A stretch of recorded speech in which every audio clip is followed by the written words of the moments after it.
사랑은 그 마법과 같다 이런 말을 하죠. 남녀가 이렇게 만나는 걸 보면은 그 도킨스라는 사람이 쓴 그 이기적 유전자라는 책이 생각이 납니다.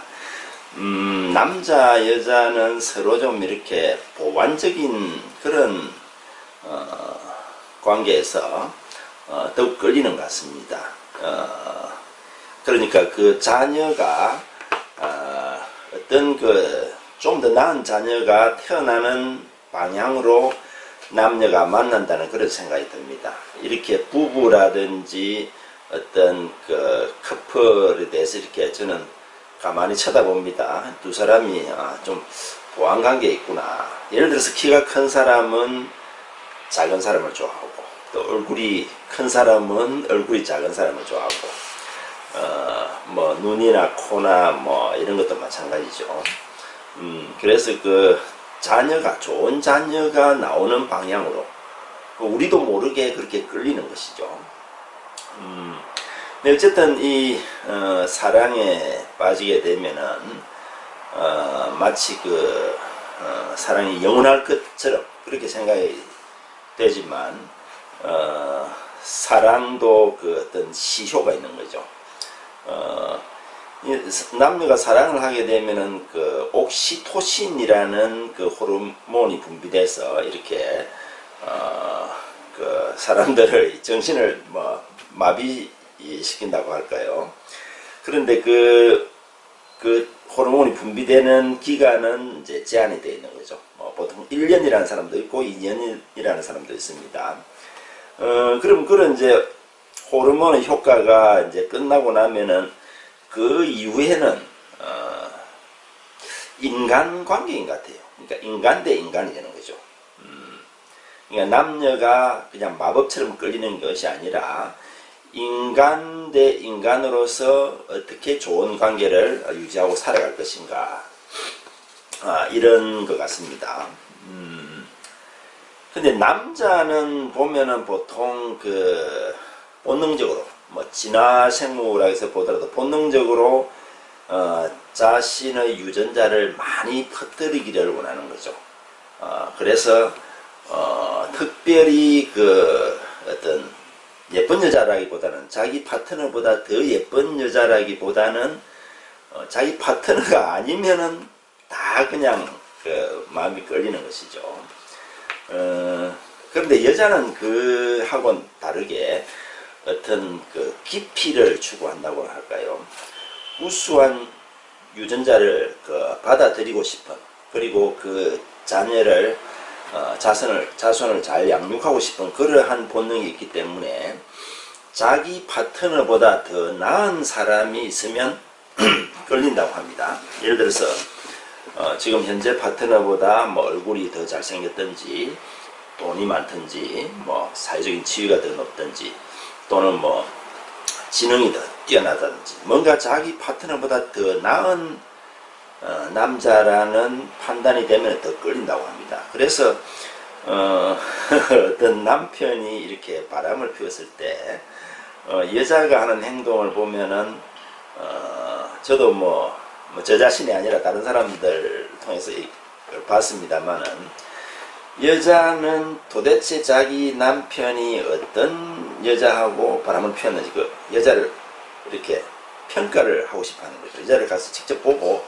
아니 자기보다 훨씬 못생겼고 형편없는 것 같은데 왜 이렇게 바람을 피웠나, 이렇게 의아스럽게 생각하는 거죠. 그렇지만 남자는 사실은 그 자기 부인보다 더 예쁜지 안 예쁜지 이런 걸 따지지 않는 것이죠. 닭이나 사자 이런 동물들을 보더라도 그러한 원칙은 적용이 되는 것 같습니다. 그러니까 수컷은 어떻게 해서든지 많은 암컷하고 관계를 갖기를 원하는 거죠. 근데 암컷은 제일 센 놈한테만 그 허락을 해주는 거죠. 그래서 어떤 이 옥시토신이라는 그 이제 호르몬이 끝난 사랑의 시효가, 그러니까 마법이 끝난 그 시점에서는 남녀가 인간 대 인간으로서 살아가야 되는데, 그러한 어떤 훈련이 안 돼 있으면 이거는 마치 훈련 안 받고 전보 여객기를 조종하는 것과 마찬가지다, 이런 이야기도 있습니다. 실제 우리나라도 뭐 결혼 자체도 요즘은 하지 않습니다만은 이혼율도 굉장히 높고, 또 이혼을 하지 않았다 하더라도 실제 남녀 관계는 완전 파탄이 나고 나서도 뭐 체면이라든지 뭐 또 불편하기 때문에, 또는 자녀 양육을 위해서 이혼하지 않고 살아가는 그런 사람도, 무늬만 부부 이런 사람도 굉장히 많죠. 그래서 이 남자와 여자가 인간 대 인간으로 살아가기 위해서는 차이점을 인정하는 게, 차이점을 서로 이해하는 게 아주 중요하다고 봅니다. 사실 부부는 뭐 일심동체다 이런 말도 있습니다만은, 사실은 일심도 아니고 동체도 아니죠. 그러니까 이심이체라고 보는 게 맞을 것 같습니다. 예를 들어서 이런 이야기가 있습니다. 여자는 하루에 필요한 여자들은 수다를 좋아하죠. 필요한 자기가 해야 하는 말의 단어의 숫자가 한 2만 개 정도 된다고 합니다. 그런데 남자는 한 5천 개 정도죠. 그래서 여자들은 뭐 수다를 많이 떨지 않습니까? 그래서 부부가 이렇게 살아가면서 남편은 직장에 가고 여자는 집에 있다. 그러면 사실 이제 남자가 직장에서 돌아올 때까지 여자는 별다른 뭐 말을 할 기회가 없는 거죠. 하루에 2만 마디를 해야 되는데, 근데 남자는 이미 직장에서 자기가 해야 하는 5천 마디 이상을 이미 다 했죠. 그래서 집에 돌아오면은 이제 말하기 싫은 거죠. 근데 여자는 지금부터 2만 마디를 해야 되니까 돌아온 남편하고 이렇게 자꾸 대화를 시도하면 남편은 이제 거부하고 짜증을 내는 거죠. 그러니까 이런 내용을 서로가 알고 있다면, 서로 이해한다면 남편은 좀 더 배려하는 입장에서, 또 여자도 남편을 배려하는 입장에서 서로 행동을 할 수 있겠죠. 2004년도에 존 그레이라는 사람이 화성에서 온 남자, 금성에서 온 여자, 이런 책을 썼습니다.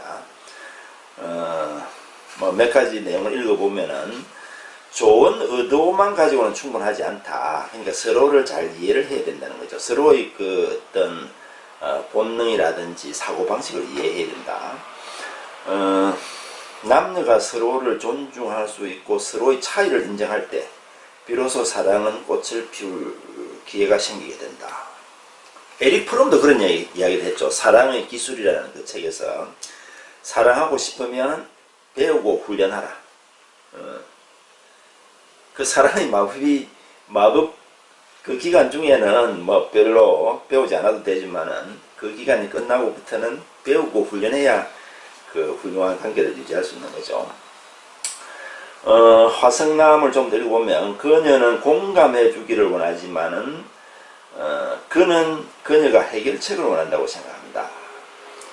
어떤 여자가 고민을 이야기할 때 남자는 자꾸 막 해결해 주려고 해요. 방안을 제시하지만은 사실은 이렇게 들어주면 충분하다는 거죠. 그리고 여자들은 늘 남자를 변화시키려 한다. 여자는 그를 이렇게 보살핀다고 생각을 하지만은 남자는 이걸 조종당한다고 느낄 수도 있다. 남자는 인정받기를 원하는 거죠. 그래서 남자들은 힘과 능력, 효율, 성취도를 중요하게 여기고, 성취하는 능력을 통해 자기 존재를 정의한다. 남자는 느낌보다는 사물과 실물에 더 흥미를 가졌다. 근데 그에 비해서 여자들은 사랑이나 대화, 아름다움, 관계에 가치를 준다. 서로를 지원하고 돕고 보살펴주는 일에 많은 시간을 보낸다. 느낌을 함께 나누는 관계를 통해서 만족을 경험한다. 그리고 남자와 여자의 스트레스 대처법이 다른데요. 남자는 어떤 스트레스가 있으면 조용히 물러나서 혼자 생각하려는 그런 경향이 있고, 여자들은 이게 다른 사람하고 대화를 하려고 한다고 합니다. 남자는 자기를 필요로 한다고 자기가 필요한 사람이라고 느낄 때 어떤 동기부여가 되고, 여자는 자기가 그 소중한 사람으로 다른 사람한테 인식된다고 느낄 때 동기부여가 된다고 합니다. 남자는 우선적으로 신뢰해주고 인정해주고 감사하는 이런 사랑이 필요하고, 여자는 우선적으로 관심을 기울이고 이해해주고 존중해주는 사랑이 필요하다. 그 사랑의 선물을 할 때 여자들은 크기에 관계없이 다른 선물과 같은 점수를 준다고 합니다. 그래서 작은 사랑의 표현들이 아주 중요하다. 남자는 큰 거 하나로서 그냥 딱 끝내려고 하지만, 여자들은 자동차를 한번 이렇게 사주는 것보다는 뭐 오늘은 장미꽃을 사주고 또 일주일 있다가는 무슨 머리핀을 사주고 하는 그런 작은 선물들을 여러 번 하는 것이 더 좋다고 합니다.